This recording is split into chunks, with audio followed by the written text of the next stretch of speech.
What did you learn when your job stopped being worth the life you were living? I used to think tough meant you kept going no matter what. I thought being a grown-up was a list of things you did without asking why. Work came first. Bills were loud. Pride was louder. I told myself that if I put in the hours now, everything else would fall into place later. I repeated that like a prayer. I believed it for years. I was the person who answered emails in the middle of the night. I scheduled my life around other people's calendars. I missed a lot of small things at first. A school play here. A birthday dinner there. I told myself they could wait. I was building something. I believed the trade would pay off. I drank more coffee. I learned to sleep less. I learned to make every free minute into a task. I thought the stress was temporary.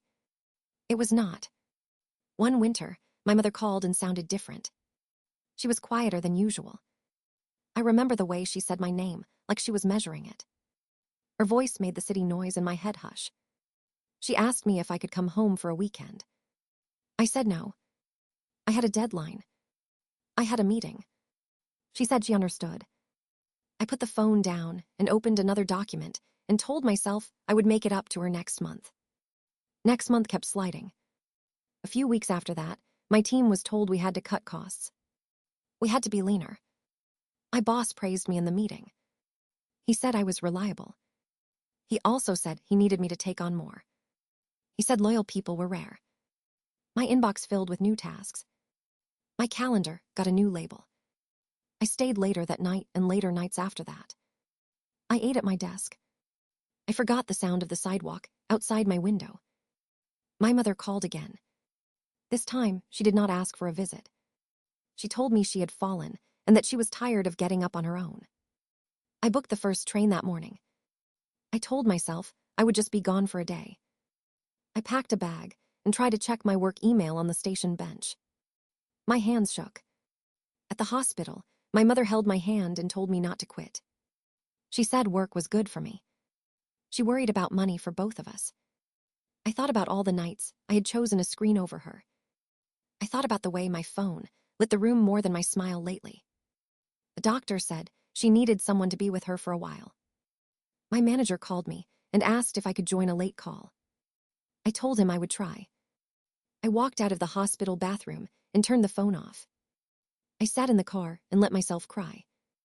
I had never let myself do that at work. It felt dangerous and heavy at once.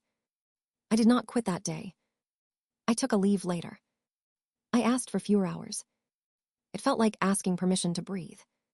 The first few weeks were messy. I worried about money, and I worried about being judged. At the same time, I noticed small things. My mother laughed at a joke I made. I cooked dinner that did not come from a container. I slept without waking to draft emails. I learned that people at work managed without me. The world did not stop. My inbox still filled, but it did so at a slower rhythm that did not make my chest tight.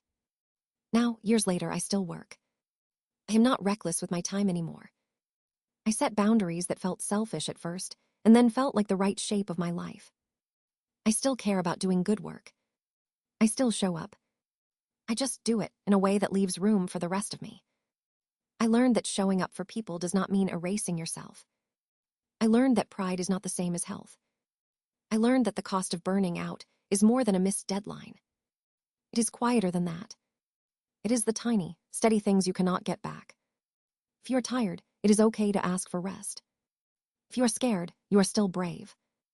I do not have a neat success story. I have a messy, honest one. I lost some time, and I gained some sense. I would rather have fewer perfect work wins and more mornings that feel like mine, even if they are ordinary, and even if that means telling someone I cannot do it all. If you like this video, then follow us for more.